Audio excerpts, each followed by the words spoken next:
a todos que estão aqui conosco, né, nessa primeira discussão, hoje do ano de 2021. O GESEM recomeça esse trabalho de discussões de caso, né, e neste ano nós vamos ter vários parceiros entre nós, além de profissionais de serviços de atenção primária, vamos ter também vários casos de profissionais que atuam nas instituições de longa permanência na região de Londrina, tá? Então, eu quero dar as boas-vindas a todas as pessoas que participam conosco pela primeira vez nessa modalidade de discussão de caso online, né? Nós, enquanto GESEM, tínhamos já outros projetos que faziam isso, que fazia isso em loco, nos serviços, porém, devido a todo o processo de pandemia, para a segurança dos nossos idosos, dos profissionais, nós estamos dando seguimento a essas discussões de caso online, e agora especialmente com a participação também das instituições de longa permanência nessa atividade, tá bem? Então, eu quero agradecer a equipe do LAR que preparou, que selecionou, escolheu um caso para apresentar e dividir conosco. Quero agradecer a Bárbara, que está aqui conosco hoje, assistente social da instituição, a Andressa, enfermeira responsável, e toda a equipe que eu sei que participou junto na preparação do caso. Tá? Vou iniciar, então, o nosso compartilhamento. Vocês me avisam se está dando certo, porque quando inicio eu perco vocês de vista, ok?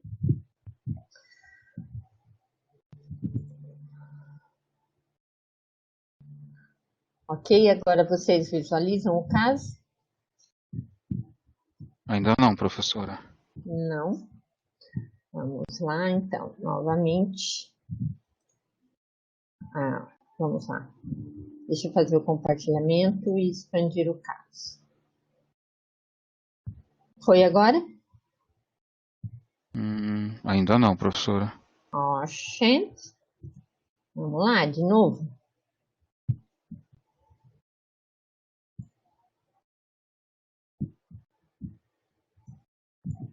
Estranho, a tela era para estar aparecendo um sinalzinho rodando aqui, mas ele não está aparecendo ainda.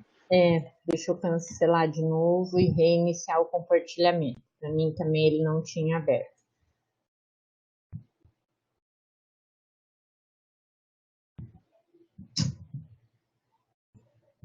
Para mim não alterou nada, Jefferson. Eu peço compartilhamento, mas ele não expande. Só um momentinho, professora, deixa eu ver se eu Tem um consigo. alerta aqui para mim que é necessário conceder permissão para capturar a tela. Isso te ajuda, Jefferson? Código 1136. É porque no momento que a senhora estava tentando compartilhar a tela, eu puxei eu puxei para mim aqui, então ele tirou daí no momento e por isso que ele deu o aviso. Tá, vou cancelar novamente o compartilhamento. Professora, eu vou colocar a senhora como apresentadora de novo e aí eu passo o controle para a senhora. Eu já carreguei ele direto no programa aqui. Tá bem. Essa setinha do lado embaixo ali, a senhora pode ir trocando à medida que for apresentando. Tá bem, ok. Então, Bárbara, se você quiser começar, você visualiza o caso. Professora, quer que eu passe o controle para a Bárbara e ela mesma vai trocando, se for o caso? Pode ser, se ela... Pode ser. Pode ser, Jefferson? Então tá, eu vou passar para... Ok. Pronto, Bárbara, apareceu embaixo para você aí os comandos. Aí tem a setinha para o lado, você vai clicando e ele já vai trocando a apresentação. Tudo bem. Boa tarde, eu sou a Bárbara, sou assistente social aqui no LAR. A gente discriminou esse caso devido, assim, ela está aqui há pouco tempo, essa idosa acolhida, então a gente achou necessária essa discussão, né? A idosa tem 68 anos, nascida em Oswaldo Cruz, em 1925, solteira, veio para Londrina com os pais, se formou em biblioteca e economia, não casou-se, não teve filhos. Então, Bárbara, se você puder falar um pouquinho mais alto, está bem baixo a nossa escuta de você. Um Então, pouco mais alta, amiga. Isso. ela não casou, não teve filhos e ela morava com os pais, né? Os pais vieram a falecer, depois ficou com o irmão, morando na casa da família. E aí foi percebendo essas dificuldades do ficar sozinha, né? Aqui em Londrina. Ela, vou voltar aqui um pouquinho, que eu vou contar um pouquinho da história dela. Ela estava morando com essa família. Ela estava morando sozinha com o irmão faleceu, ela ficou sozinha. E nesse período que ela estava sozinha, ela teve uma queda. E dessa queda, a família começou a perceber algumas dificuldades. E ela tem uma irmã aqui em Londrina, então ela foi morar com essa irmã. E mesmo residindo com essa irmã, ela teve uma questão de se machucar novamente, que precisou de acompanhamento, aí mais para frente eu vou passando, tá? Essa é um pouquinho do que ela tem, né? De como ela veio para cá. Hipertensão arterial, labirintite, depressão, déficit auditivo do lado esquerdo, deslocamento de retina esquerda, perda de memória recente, esporadicamente alucinações.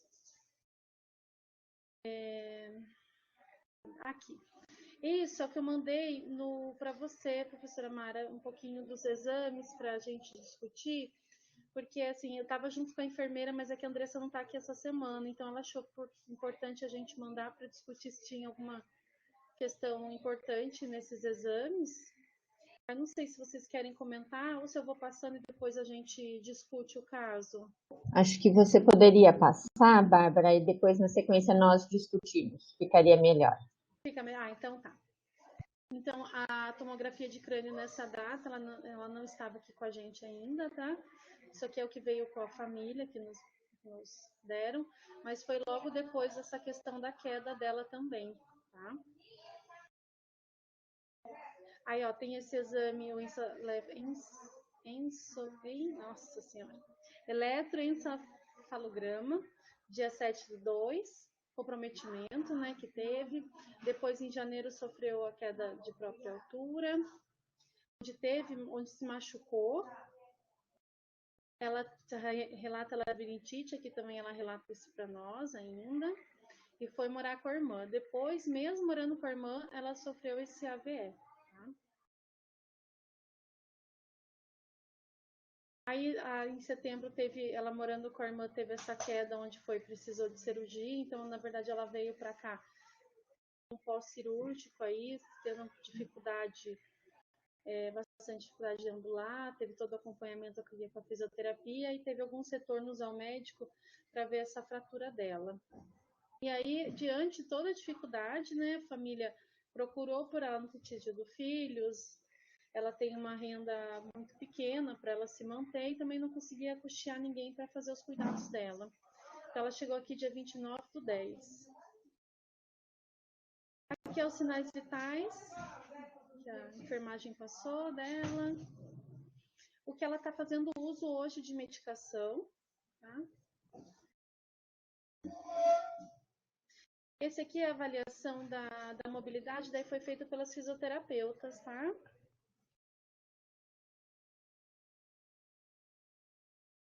Esse aqui também feito pelas fisioterapeutas, porque ela se queixa um pouco em relação à altura das pernas, tudo, ela se queixa um pouco por causa do caminhar dela, então ela se queixou e as meninas fizeram esse acompanhamento com ela. Eu tenho um vídeo, eu acho que eu te mandei, né, professora, que é dela caminhando, para vocês conhecerem ela, né? Mas o rosto tá coberto para vocês não verem quem é. Você quer postar? Porque eu não sei onde que ele tá. Eu mandei junto, que eu não consegui colocar no slide. Eu recebi. Vamos fazer o seguinte para a gente não interromper o compartilhamento. Acho que talvez você pudesse terminar a apresentação do caso. Na sequência, eu e o Jefferson tentamos colocar o vídeo para todos. Está aqui comigo o vídeo, Bárbara. Então, assim, ela no período que ela está aqui, depois do isolamento que ela passou 14 dias, os retornos ao médico, que ela teve um período um pouco grande de isolamento por conta do Covid, qualquer um que entra ou sai vai para isolamento. Então, ela ficou um pouco mais no isolamento. E quando ela ia sair, ela tinha consulta, então ela voltava para o isolamento. E quando ela começou a sair, ela começou a apresentar algumas né, falha de memórias, alguns esquecimentos. A gente ficava na repetição com ela em relação aos cuidados aqui, porque ela não queria ficar, quer ir embora. E ela começou a apresentar essa demanda para nós. Onde a gente também começou a perceber essa dificuldade de lidar com ela diante dessas demandas, de pedir para ir embora. Também mencionava pessoas que já tinham falecido, mas que ela não estava aqui, ela estava ainda com a família dela. Que precisa de cuidado, mas na verdade não precisa. E ela relata que precisa de alguns cuidados dessas famílias e não precisa. Fora os momentos que é vários que ela vem conversar e fala que esqueceu, né? Ela tem vários momentos, ela teve esse com a equipe aqui, né? E daí a gente começou a perceber um pouco de dificuldade, porque quando eu trago também que então vamos falar com a família, vamos abordar de outra forma, ela também não aceita. Ela fala que colocaram ela aqui, que ela não quer ficar, que ela não precisa daqui. Daí a gente começou a perceber essas dificuldades. Foi um dos motivos que a gente pensou em discutir o caso dela com vocês. Diante do quadro dela, de toda a situação, como mais que a gente poderia auxiliá-la.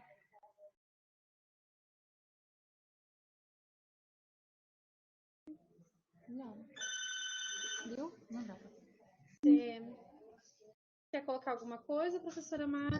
Tá, então vamos lá, vamos tentar. Jefferson, eu tenho o vídeo aqui comigo. Se eu abrir ele, você acha que consegue puxar para o compartilhamento, como fizemos com os slides? Só um momentinho, professora. Se a senhora quiser, eu carrego ele daqui mesmo. Então tá bem, ok. Tá.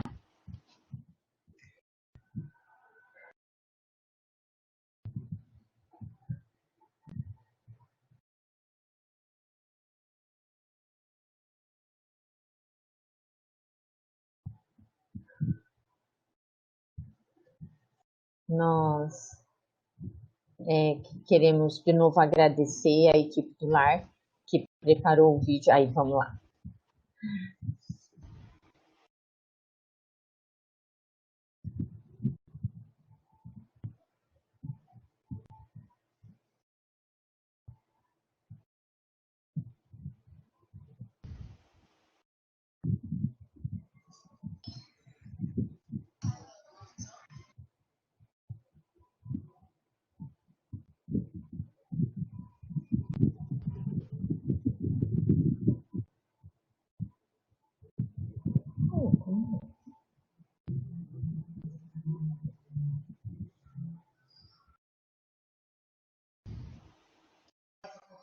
Muito obrigado.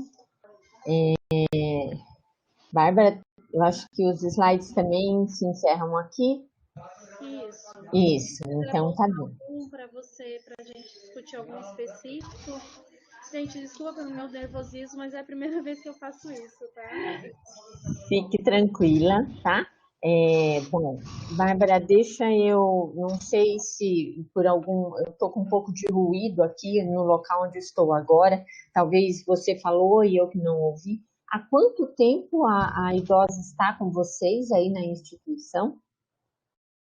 Ela está desde o mês 10, desde outubro. Outubro, tá. E aí, desde então, tem ocorrido essas questões de esporadicamente ela ter ficado no isolamento em função, primeiro, né, da proteção para entrar e depois por necessidades de saídas para atendimentos de saúde. Foi isso que eu entendi também, né? Isso mesmo. Ela tá, então... pelo menos até metade de novembro para dezembro só no isolamento, porque ela tinha esses retornos ao médico por conta da fratura. Então ela ficou bastante também nesse isolamento, né? Mas aí só mudávamos de quarto, porque daí o isolamento na admissão fica sozinho. Já no isolamento pós-consulta pode dividir o quarto, né? Tá. Então ela não acabava ficando tanto sozinha, assim. Ok, tá. Então, deixa eu só esclarecer para as pessoas que nos escutam nessa discussão de caso, né? Porque quando às vezes a gente fala de isolamento, muitas pessoas estão acostumadas a entender os isolamentos que ocorrem dentro dos hospitais, com doenças transmissíveis confirmadas, né? Ou infecto-contagiosas confirmadas. Em verdade, o processo local, a área de isolamento hoje nas ILPIs, é uma estratégia de proteção, né, principalmente quando vai haver admissão de idosos nas ELPIs, para que as instituições tenham certeza de que o idoso não está entrando na instituição numa fase de assintomático ou de transmissão da patologia Covid-19, né?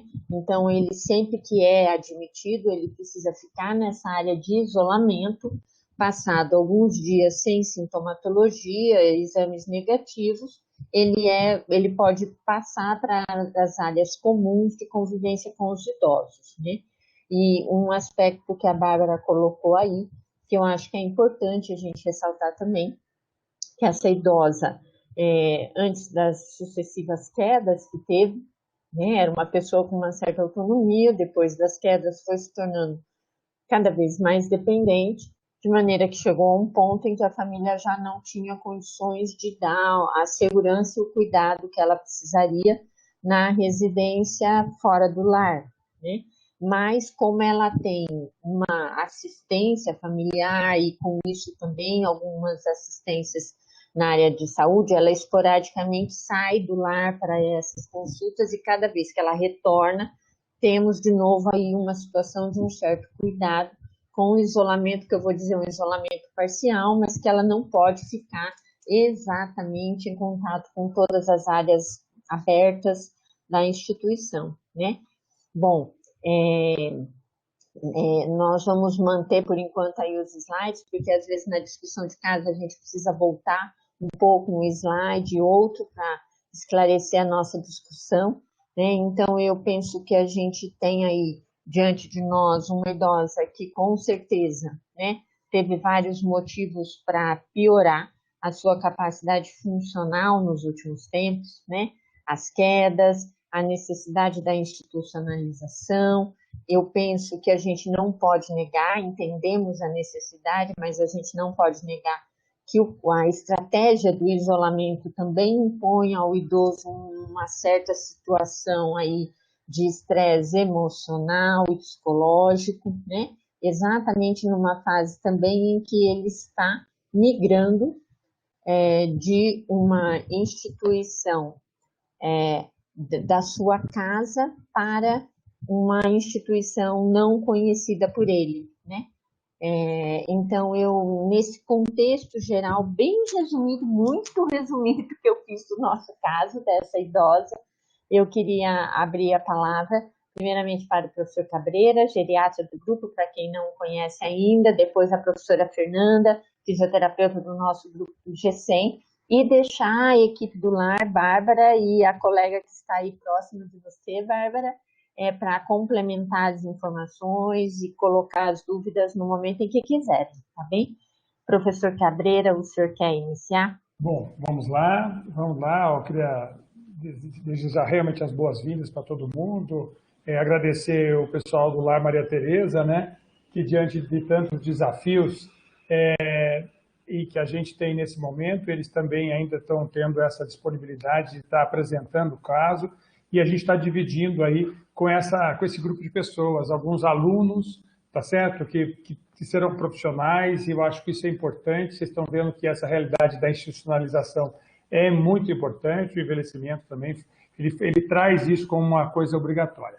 Mas olha só que coisa interessante, né? É um caso de uma idosa não tão idosa, né? Então eu queria chamar a atenção, começando, como os envelhecimentos são heterogêneos, né? Como o envelhecimento é diferente.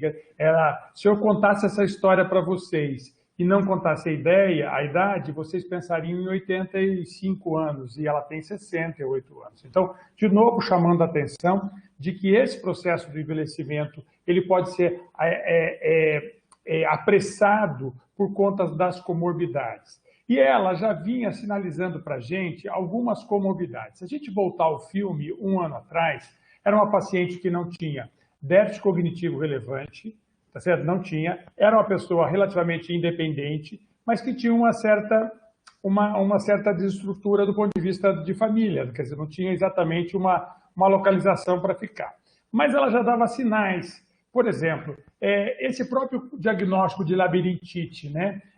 A gente sabe muito bem, né, que as labirintites ou as neurites vestibulares, elas não são doenças crônicas contínuas. Quando a gente tem o tempo inteiro isso, a gente tem que ficar com a pulga atrás da orelha pensando em outros diagnósticos, né? E que outros diagnósticos podem ser esses? Podem ser as doenças psíquicas, né? Então, assim, você vê que essa depressão que ela já tinha antes, também ela já poderia estar sendo abordada de uma maneira mais eficaz, e aí é um erro que a gente faz muito com os nossos idosos, a gente tolera um pouco de tristeza, a gente tolera um pouco de ansiedade, a gente tolera sintomas físicos e perde a oportunidade de fazer uma intervenção mais direta na questão da depressão e da ansiedade e que pode estar predispondo a uma pior situação das outras condições clínicas. A outra questão, ainda voltando ao filme, né, uma pessoa que já caiu 3 vezes, pelo menos, né, isso são as quedas mais importantes,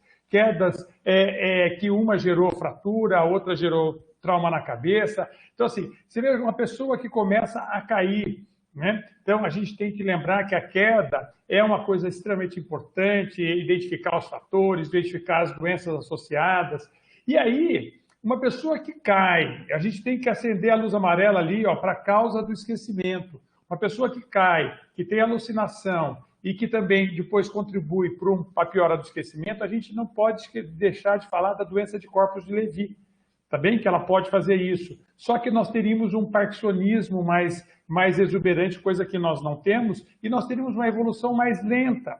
Essa evolução do quadro dela cognitivo também é uma outra coisa que chama atenção, né? Lembrando bem um quadro vascular, né? E ela até teve mesmo um quadro de AVC, e a tomografia traz para a gente esse quadro de AVC também. Então, me pareceu mais um quadro de demência vascular, que se desenvolveu nesse período, mas não foi só uma demência vascular, né? Nós tivemos uma mudança muito grande de situações na vida dela, né? A questão da baixa mobilidade, a questão da institucionalização, que realmente a gente reconhece que é uma coisa boa, dá qualidade para o indivíduo, mas ainda o indivíduo ele não põe na lista das coisas boas que acontecem, ele põe na lista das coisas ruins que estão acontecendo com ele. Tá certo? Então, eu acho que teria que estar mexendo com isso.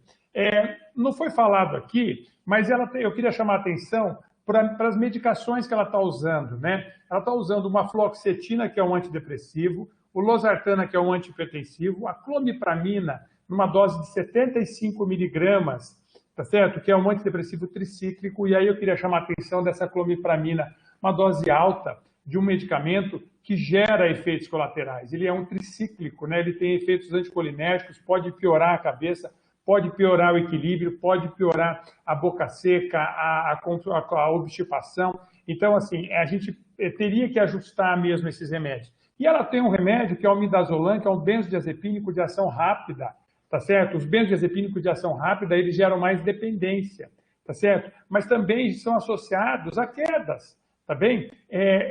Estão associados a quedas. Por quê? Porque eles fazem com que o indivíduo tenha uma tontura maior, um enfraquecimento muscular. Então, eu queria também chamar a atenção. E uma beta-estina, que é um sintomático para tontura, que não deve ser utilizado cronicamente. Então, eu acho que você veja que aí entra mais uma questão de uma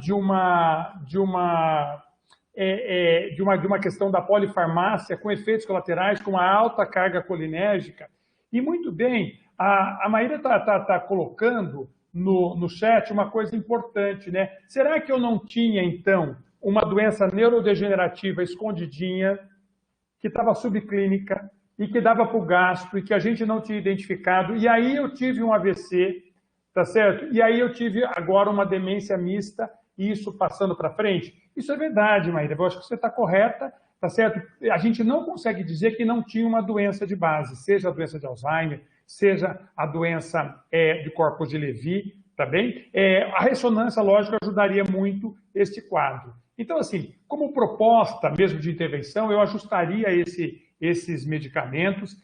Não sei o que a professora Fernanda vai falar da marcha, mas eu gostei da marcha dela, achei que é uma marcha com força muscular, tá certo? O equilíbrio que ela não tem, o andador, ele recompensa tudo isso, tá certo? Mas eu achei ela com força muscular, com rapidez, tá certo? Você vê que só tem uma alteração da posição do joelho, né? Isso é muito comum em pacientes que fazem fratura de fólum fêmur e fazem a cirurgia. A perna fica, você viu que ela não tem tanta diferença de perna, mas ela fica um pouquinho mais fazendo um genovalgo do joelho, e isso talvez atrapalhe um pouquinho mais. Mas aí a professora Fernanda vai colocar. Então, eu acho que um trabalho fisioterápico para resgatar o equilíbrio, a força muscular, a adaptação a essa nova realização da institucionalização, a adequação dos medicamentos para depressão, com a retirada ou a diminuída dos tricíclicos e uma melhora de outros medicamentos, eu acho que essa paciente tem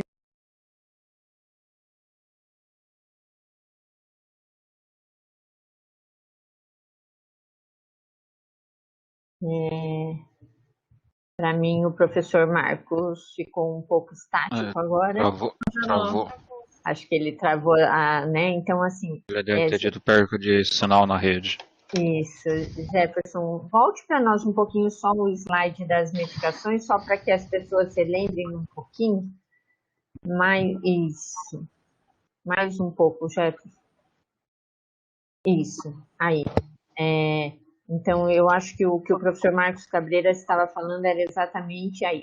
Aí, Marcos, nós retomamos o slide das medicações para você reforçar aí a orientação sobre as medicações. Ó, você vê que nas medicações, a prednisona foi uma coisa mais aguda, né? A azitromicina também, deve ter tido um quadro de infecção pulmonar. A fluoxetina é esse antidepressivo, o losartana, a clomipramina está com 3 comprimidos por dia, né? Que é o tricíclico. E na minha lista que eu recebi, tinha o midazolam também, que é o benzodiazepínico. Então, eu acho que é essa questão. Talvez eu aumentaria a fluoxetina, tá certo? Que é um bom antidepressivo, ele tem um problema de atrapalhar um pouquinho com polifarmácia, e tentaria diminuir a clomipramina para uma dose mínima aí de 1 comprimido por dia. Obrigado, Marcos. O Marcos comentou, né, alguma coisa sobre a marcha dela. Eu acho que a gente teve aí, isso é uma coisa que chama muita atenção. A gente sempre fala na área do envelhecimento que queda, a gente não pode considerar queda uma coisa normal de maneira nenhuma, ao contrário, queda é sempre um sinalizador de alerta, né?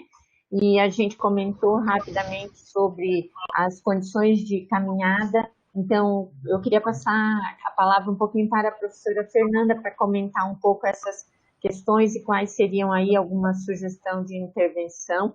Volto a reforçar, os que nos assistem podem colocar seus comentários no chat. Então, boa tarde, pessoal. Gostaria de agradecer a oportunidade de estar com vocês e também, né, parabenizar, assim, elogiar realmente o lar pelo cuidado. O caso foi muito bem apresentado.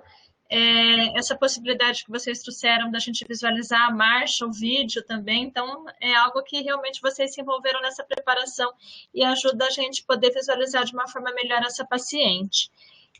Concordo, assim, plenamente com o que o professor Cabreira já sinalizou. Quando eu li o caso, que a gente recebeu o caso, eu fiz a leitura, eu até chamei a atenção com os alunos participantes do projeto, né, um ponto que chamou a atenção foi a polifarmácia, principalmente por ser medicações que causam efeitos colaterais sobre o equilíbrio. Então, esse é um aspecto muito importante. Também as doenças pregressas dela e o estado atual.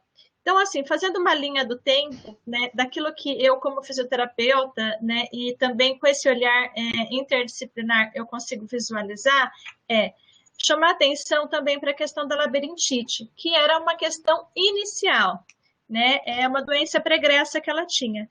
Uma pessoa, né, como ela, 68 anos, é uma idosa que pode estar em plena atividade, né, tendo uma participação social, não considerando a situação de pandemia, mas a fase pregressa, tendo condições de ter uma participação social, tanto em grupos quanto em igreja, né? Então, pela idade, tendo uma condição física pregressa boa, ela poderia estar participando de tudo isso. Só que, por exemplo, uma paciente que tem labirintite, ela começa a restringir suas atividades, né? Porque o dia que ela está com tontura, ela praticamente não vai ajudar nos afazeres domésticos, ela vai se limitar a sair, ela tem medo de cair.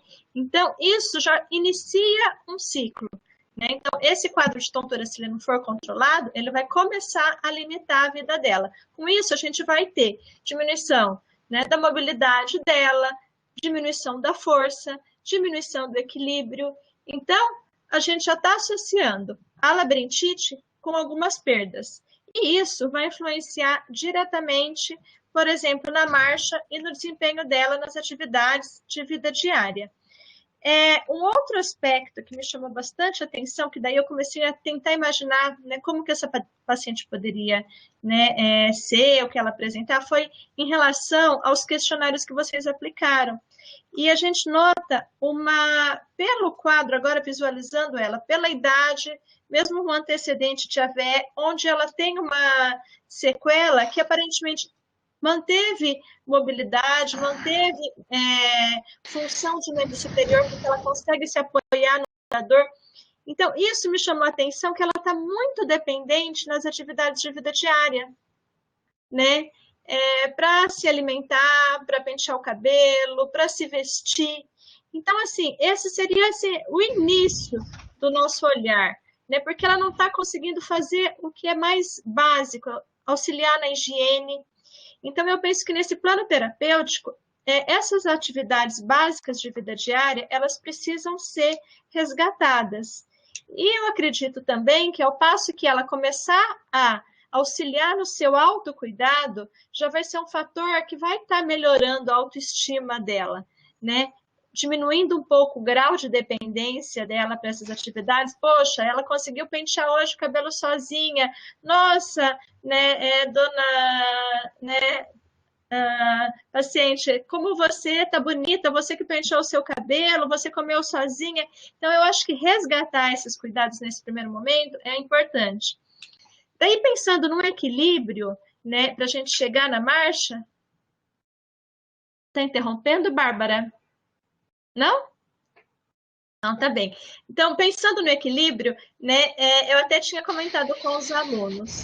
Falei assim, olha, a gente precisa começar a avaliar, né? Eu achei que ela até tinha uma dificuldade de equilíbrio maior. Eu fiquei contente de ver a marcha dela também, Cabreira, né? Porque eu imaginei que ela tivesse um déficit até no controle de tronco, que a gente pode começar avaliando isso na posição sentada, né? A gente pode começar avaliando o equilíbrio, né? Como que ela senta sem apoio, se ela tem uma boa postura, se ela consegue sustentar tronco, se ela consegue levantar sozinha da cama para o andador, isso já é um bom sinal. Então, a gente pode estar observando na sequência como que ela está fazendo as mudanças de postura. Uma vez que perceba que ela tem condições, por exemplo, de passar de uma posição deitada para de lado para sentada, ótimo, ela já está tendo essa independência e mudanças de postura. Consegue ficar sentada? Ela consegue se levantar apoiando no elevador, no andador? Né? Então, vamos observar. Às vezes, ela tem essa condição, só precisa ter alguém, a pessoa não precisa apoiá-la, não precisa dar uma ajuda. É só, talvez, segurar o andador para que ela tenha uma segurança maior. Por quê? Porque isso vai fazer com que ela, né, trabalhe força nessa mudança de postura, vá também ganhando independência para mudança de postura de sentada para em pé. E, conseguindo em pé, estar na posição em pé, a gente percebeu que ela consegue deambular. E ela está, por ser uma paciente que tem uma sequela de AVE, que tem um pós-operatório, né, de uma fratura de quadril que aconteceu agora em setembro. Ela tem uma marcha que a gente pode melhorar, mas que está sendo funcional, né? Então, assim, o que a gente precisaria melhorar? Né? Em relação à marcha, realmente, ela faz uma rotação interna, ela faz um pouco de adução também, então ela fica com aquele membro em valgo, isso dá para perceber durante a marcha, na fase ativa, mas eu penso que o trabalho seria muito importante, um trabalho de equilíbrio, um trabalho de força, que a gente pode começar trabalhando, né, o fisioterapeuta que vai estar acompanhando, no leito, passando para a posição sentada, e daí trazendo, conforme a evolução vai acontecendo, né, situações de um trabalho de força e de equilíbrio na posição em pé, que daí vai exigir um pouco mais. Nesse contexto todo, uma sugestão que eu tenho, eu acho que essa mudança de ambiente, essa mudança, né, dela sair desse núcleo familiar, tem um impacto emocional, né, importante. Então, eu acho que o trabalho da gente reforçar essa independência dela é importante. O trabalho pode ser feito por meio também de atividades lúdicas, para que ela veja prazer também nesse processo de reabilitação, né? Um reforço positivo para as habilidades que ela possa estar desempenhando e evoluindo.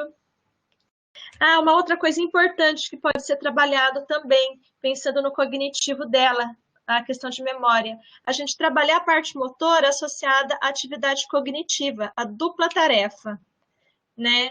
A dupla tarefa seria muito importante. Ela pode estar fazendo o exercício, a forma mais simples da gente estar estimulando a dupla tarefa, por exemplo, ela ir contando. A gente vai fazer 10 repetições, então ela vai contar, né? Ela pode contar de 1 a 10, ela pode contar de 10 a 1 de ordem crescente, em ordem decrescente, ela pode ir falando o nome de frutas, né?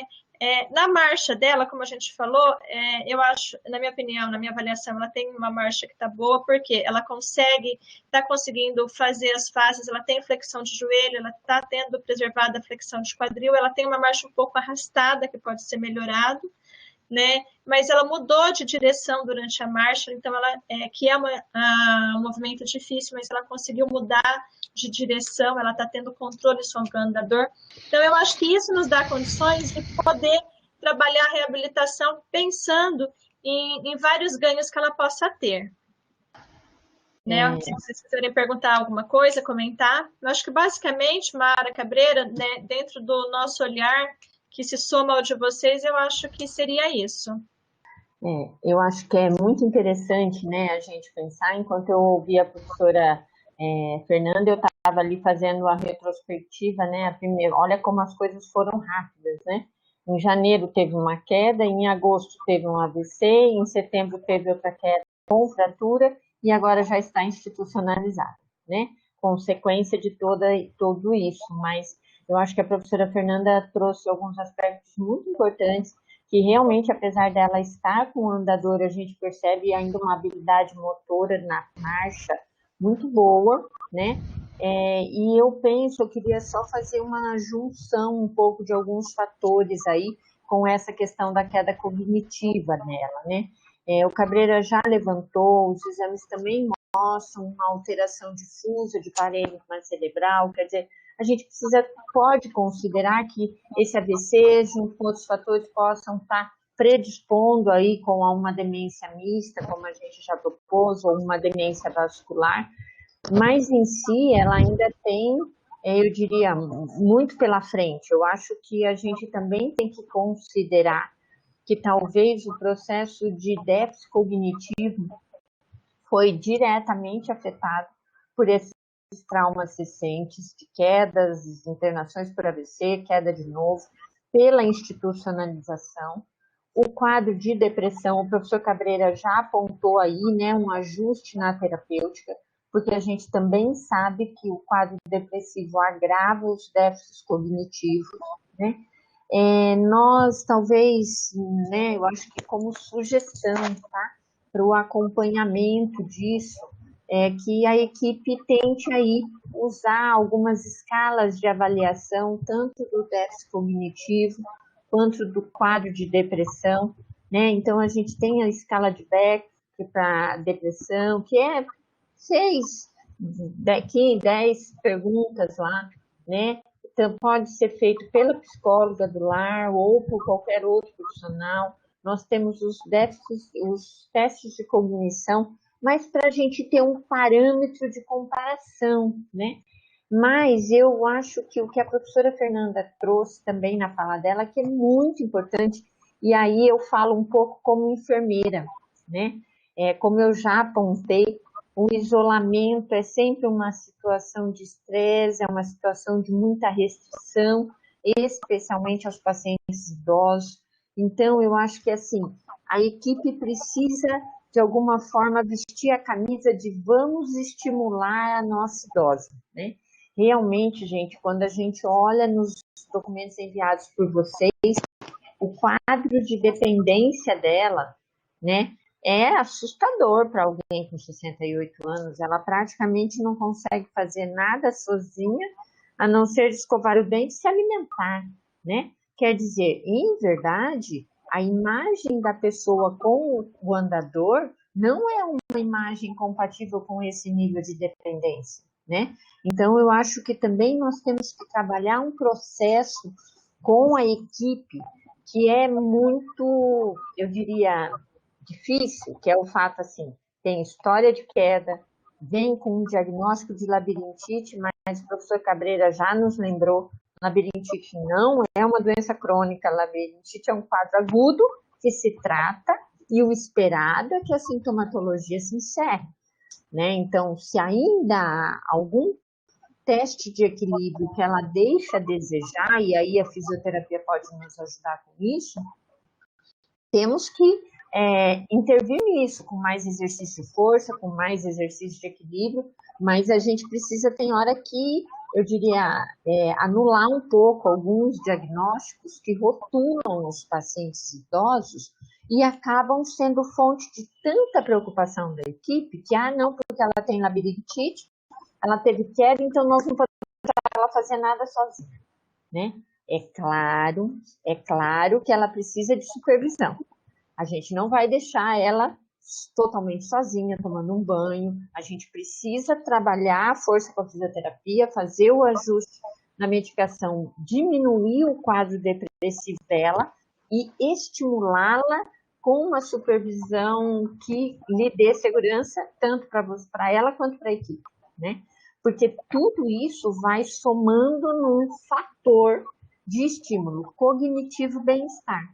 Quanto menos dependente ela for, melhor ela vai se sentir no lar, menos depressiva ela vai ficar, e a tendência é que ela vá respondendo positivamente a essas intervenções, né? Agora, se a gente super cuidar e trancar ela numa redoma onde todos nós aqui fazemos tudo por ela, em verdade o sentimento é que a gente está cuidando, mas para a pessoa isto é muito difícil. Se sentir dependente, quando na verdade você sabe que você poderia conseguir fazer, talvez, é muito difícil para qualquer pessoa, né? Então eu queria também trabalhar essa questão com a equipe, que a equipe acreditasse na possibilidade da independência dela dentro do limite de segurança, com supervisão e com essas intervenções em conjunto. Cabreira, você quer comentar alguma coisa nessa? Eu acho que isso vai de encontro ao que o Luiz Felipe colocou no chat também, né? Que ela é dependente, pelo menos ela está se mostrando dependente em muitos outros fatores. E quando a gente olha a Márcia, a gente vê que tem uma boa janela de oportunidade para melhorar essa independência. O Luiz Felipe coloca isso, e eu concordo com ele. Eu acho que ela tem realmente condição de melhorar, de ganhar mais autonomia, ganhar mais independência. E a Maíra coloca uma coisa que eu também acho muito importante, né? Não adianta a gente ir tirando os medicamentos e não propondo alternativas, né? Por exemplo, a clomipramina, que a gente quer diminuir, deixar uma dose bem baixa, ela é um remédio que gera sono. Muitas vezes o indivíduo dorme por conta disso. Você viu que o midazolam, pelo jeito, já tiraram, porque ela não mantém na prescrição. Então, assim, a Maíra até coloca, será que nós não temos outras alternativas para melhorar a depressão e, ao mesmo tempo, dormir? Eu tenho a impressão que, quando a Maíra faz essa pergunta, ela estava pensando no trazodone, que é um antidepressivo que dá sono, na mirtazapina, que é um antidepressivo que também dá sono, também, para a gente tentar ajustar isso, né? Tentando fugir dos benzodiazepínicos, tentando fugir das drogas Z, né? Que é o zolpidem, né? Porque eles são indutores, eles vão pegar no receptor do benzodiazepínico, né? E tentando fugir dos antihistamínicos também, que a gente usaria até para tontura, mas também que dá muita moleza. Então, só para reforçar isso, que talvez eu colocaria o seguinte, eu manteria a fluoxetina e colocaria o Donarém. Eu acho que eu teria a seguinte indicação, deixaria clomipramina só, um só, à noite, e aumentaria a fluoxetina para 40 miligramas, tá certo? Porque a fluoxetina ainda poderia atuar na ansiedade e na depressão, tá bem? E depois reavaliar como é que ficariam essas situações. Posso fazer um comentário também, acrescentar um ponto? Então, um outro ponto que eu queria acrescentar é que vale a pena também investigar com a família quais foram os mecanismos de queda, né? Se ela tropeçou, se ela teve uma tontura. Então, o mecanismo de queda é um ponto importante. E um outro aspecto que a gente precisa conhecer, né, é quem era essa paciente, né? Que é um ponto de partida importante também. Quem era ela? Do que ela gostava de fazer? Ela era uma bibliotecária, então provavelmente era uma pessoa que estava ligada à leitura, a atividades cognitivas, né? Então, para que o ambiente também ofereça, né, do possível, possibilidades que também vão estimular esse cognitivo, né? Então, pode ser a leitura, talvez, de um poema, de deixar um poeminha ali para ela. Às vezes é um livro que também vai motivar. Então, assim, ter resgates, buscar resgatar quem era essa paciente, para que também esse processo de ajuste, de adaptação, possa ir ao encontro do que eram as afinidades dela, as preferências. E eu vejo, assim, como uma paciente que tem um grande potencial, né? Concordo com o que foi colocado também pela professora Mara, né? Então, uma paciente que a gente acreditando, estimulando, vai poder nos surpreender. Bárbara, eu não sei se vocês, enquanto equipe do lar, querem colocar alguma questão mais que a gente não comentou, tem algo mais que preocupa vocês e que a gente não destacou nessa nossa conversa? Não, acho que atenderam a todos os questionamentos, assim, eu vou passar isso tudo para a equipe, né, para a enfermagem, para as fisioterapeutas, para quem não estiver assistindo a equipe aqui, para a gente poder repensar algumas coisas para ela, que eu achei, nossa, esclareceu bastante coisa, não só para ela, mas às vezes aparecem outros idosos com questões muito próximas, né?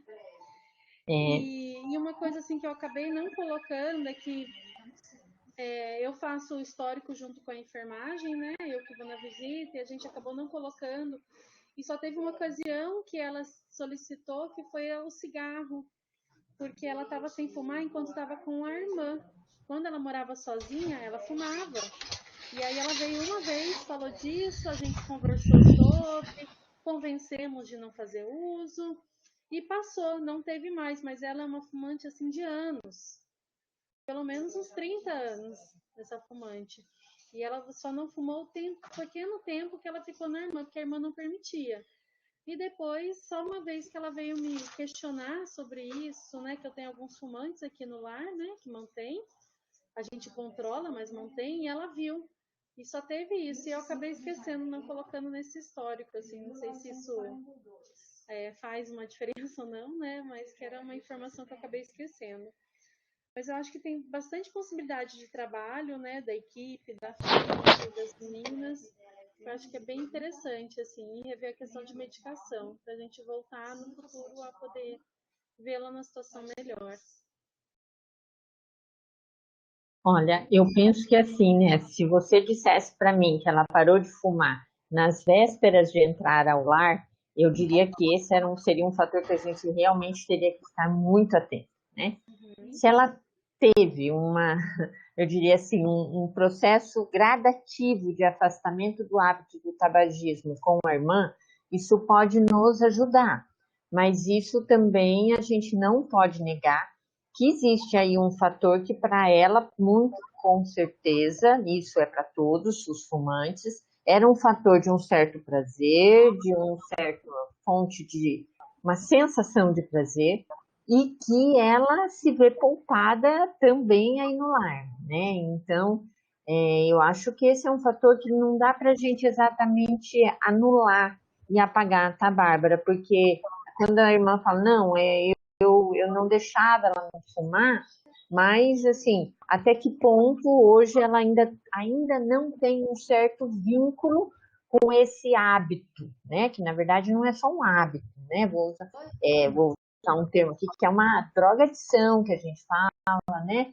Que traz, sim, uma sensação de prazer, que ajuda, às vezes, a pessoa a superar algumas situações de estresse a partir do relaxamento e do prazer que ele traz, para quem faz uso de longa data, como você relata que é o caso, né? Então, eu acho que, assim, o lar tem os seus procedimentos, acho que está correto, de qualquer forma, em alguns aspectos, mas a equipe não pode se esquecer disso, né? Que isso, a supressão deste hábito também pode ser uma fonte de um certo desprazer, eu diria assim, tá?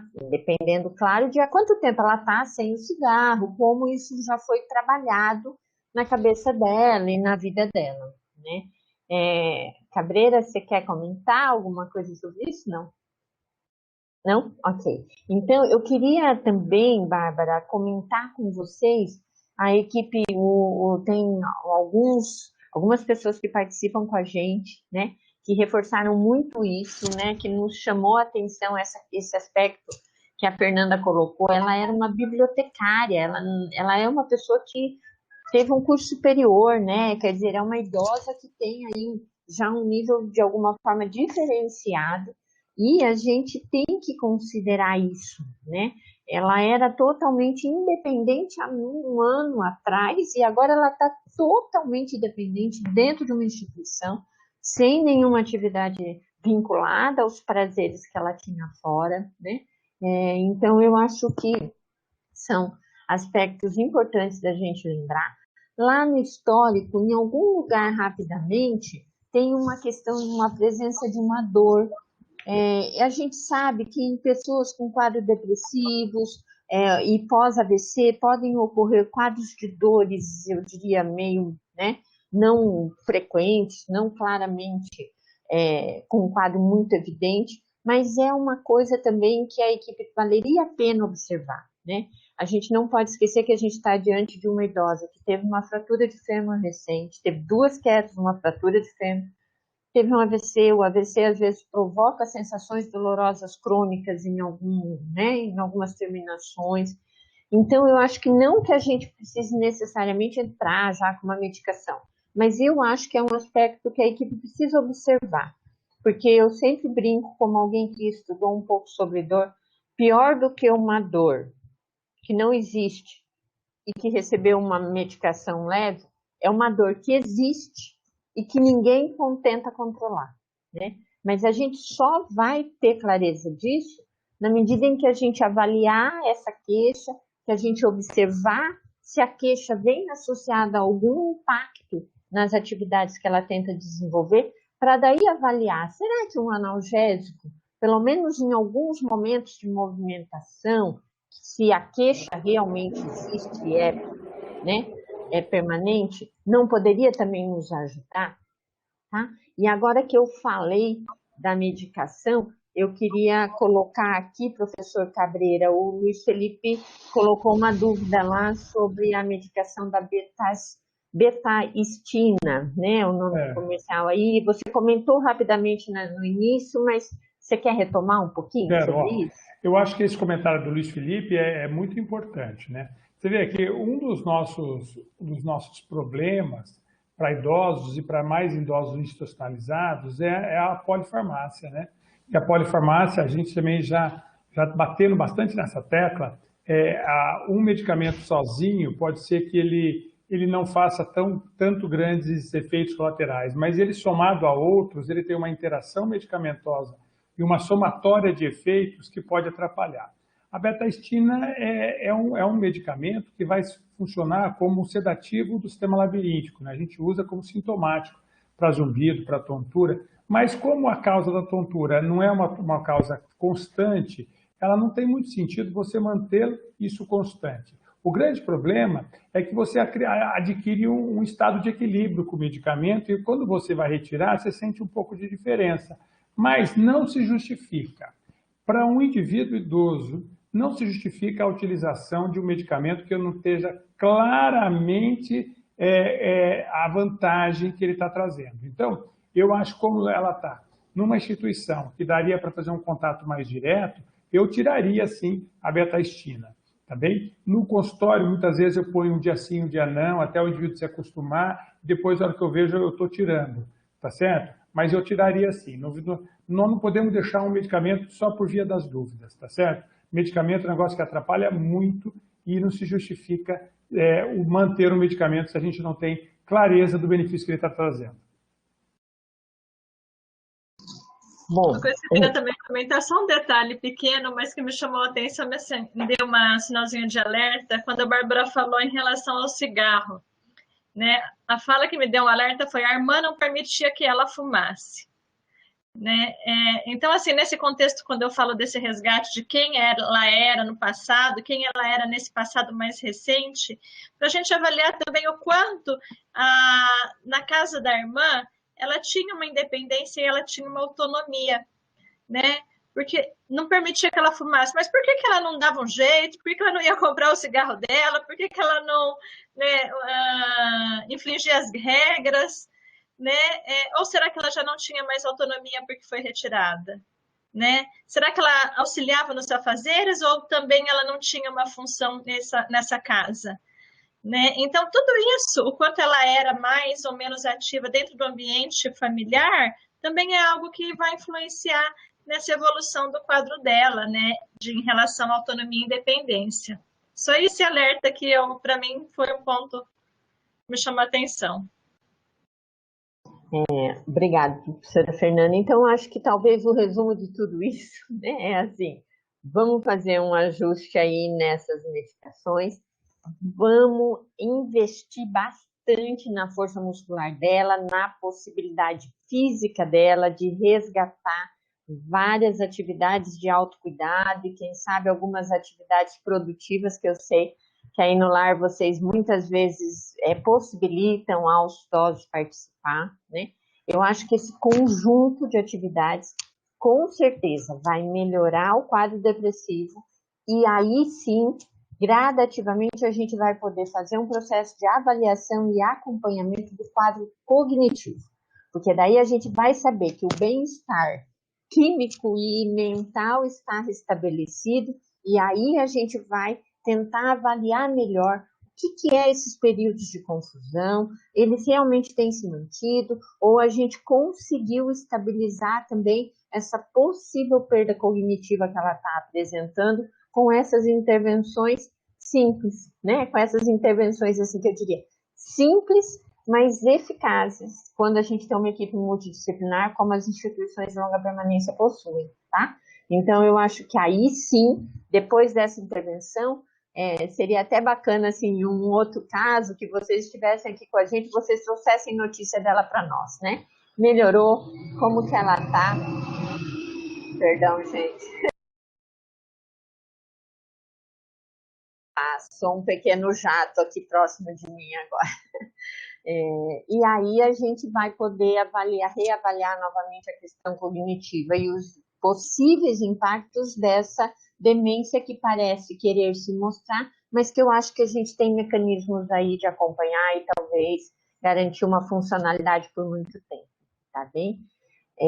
Eu queria agora fazer um estímulo especial. Eu sei que estão aqui com a gente alguns dos nossos alunos. Muito obrigada pela presença. Quero agradecer a presença da Aline, da Caritas, e de outros colegas profissionais que talvez estejam aqui que eu não consegui identificar. Eu quero dizer que essa discussão de caso, né, ocorre mensalmente. Tá? Nós vamos aí estimular, se o lar quiser continuar apresentando alguns casos para nós aí, ou as outras instituições de longa permanência também. Eu fico muito feliz com a presença da Caritas entre nós. Se a Caritas também quiser partilhar conosco aí algum dos grandes desafios que vocês vivem hoje na assistência aos idosos mais vulneráveis da nossa cidade, vocês têm o meu contato, podem conversar conosco, tá?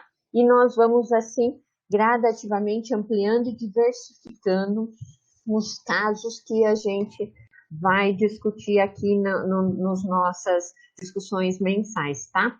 Então, só para lembrar, para que vocês possam colocar também na agenda de vocês, a nossa próxima discussão de caso será dia 23 de abril. A gente começa sempre em torno das 2h15, porque existe sempre a necessidade de um ajuste técnico, como vocês viram hoje aqui, tá? E o importante, para as instituições que queiram participar conosco, não só participando, assistindo, mas também apresentando os seus casos aqui conosco, é que precisam fazer um contato comigo, no mínimo uma semana, uns 10 dias antes, tá? Então, como a discussão de caso será no dia 23, o ideal é que as instituições interessadas em apresentar o caso me procurem no máximo até ali pelo dia 13, para que a gente possa se preparar com tranquilidade e fazer uma discussão de casos com muita qualidade, tá? Eu quero de novo agradecer a Bárbara. Eu sei que para as assistentes sociais, às vezes elas falam assim, como é que eu que vou falar dessas coisas de fisioterapia, de enfermagem, de medicina, né, Bárbara? Esses exames de nome comprido aí que existe. Mas, assim, olha, para nós é um prazer, porque a gente acredita na multidisciplinaridade e eu acho que assistentes sociais têm muito a nos ensinar também. Bárbara, você quer falar alguma coisa? Eu quero agradecer que eu, assim, elucidou bastante informação, bastante coisa para a gente repensar.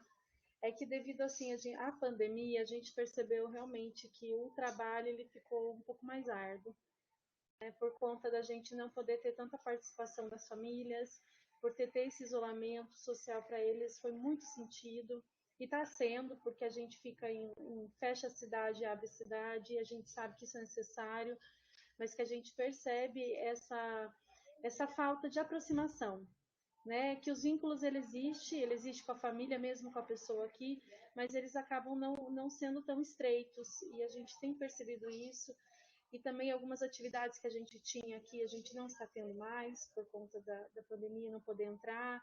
Então, a gente tinha um movimento no lar diferenciado, e agora não. Quem os idosos vê são os técnicos, as enfermeiras, assistente social, psicóloga, as moças da limpeza, e só. E eu acho que isso também prejudicou um pouco essa questão da gente poder pensar e repensar novas formas de lidar. Fora que a gente precisa atender tudo a toque de caixa, né? Tudo é para ontem, nada dá tempo de repensar, da gente amadurecer. Então, eu acho que isso prejudicou um pouco os atendimentos, de uma forma geral. Mas aos poucos a gente está tentando retomar, né? Acho que o grupo dá abertura para retomar muito bem isso. Eu acho que repensar isso, eu consigo fazer uma reunião com a equipe, passar essas informações para a gente repensar, a gente fazer um plano adequado, um plano terapêutico para ela, né? Não só para ela, mas para os outros também, que daí a gente começou com esse, mas eu acho que assim é muito muito válido o que a gente está fazendo e que vai dar frutos. Tenho fé que vai dar frutos. Bárbara, muito, muito obrigado mesmo. A gente compreende, a gente sabe que, como muitos serviços, os serviços de instituições de longa permanência sofreram um impacto considerável na sua rotina desde o início da pandemia, né? Mas é um passo após outro passo, um dia após outro dia, a gente precisa ver o que está dando certo e persistir, né? A gente sabe que há dificuldades, com certeza a gente percebe na história que a família é vinculada à idosa, o contexto da pandemia dificulta a aproximação, mas a gente tem que fazer o possível, né? Eu tenho certeza que vocês também estão aí usando estratégias dos famosos telefones celulares, dos tablets, o que é possível para manter o vínculo afetivo e social desses idosos, né? Mas é um desafio a cada dia.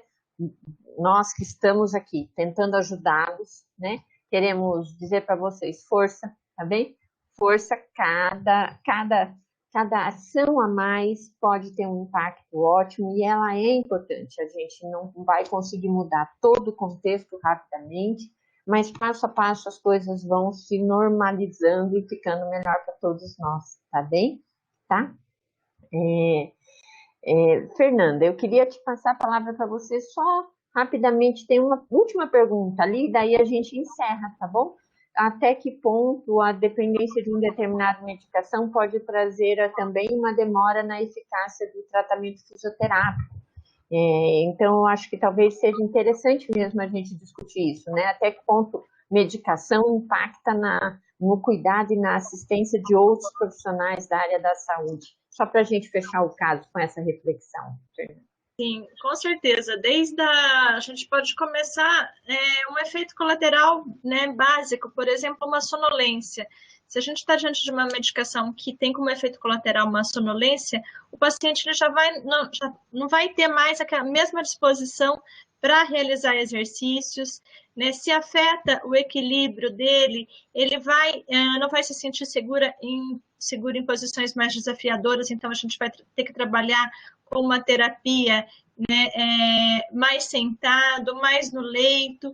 Então, os efeitos das medicações, né, eles são muito importantes, a polifarmácia também, e pode ser um fator limitador para a evolução desse paciente, né, com certeza, porque muitas vezes a gente está no processo de evolução, num dia que ele está mais sonolento, a gente já não evolui tão bem, e enfim, né, vai havendo essa somatória. Ok, então eu queria, assim, finalizar a nossa discussão de caso hoje. Muito obrigada pela presença de todos vocês. Em abril, ali pelo dia 10, 13, a gente já começa os contatos e já começa a divulgar o horário, mas vocês já guardem aí essa mensagem. O endereço de entrada é sempre o mesmo e nós vamos ser fiéis ao horário.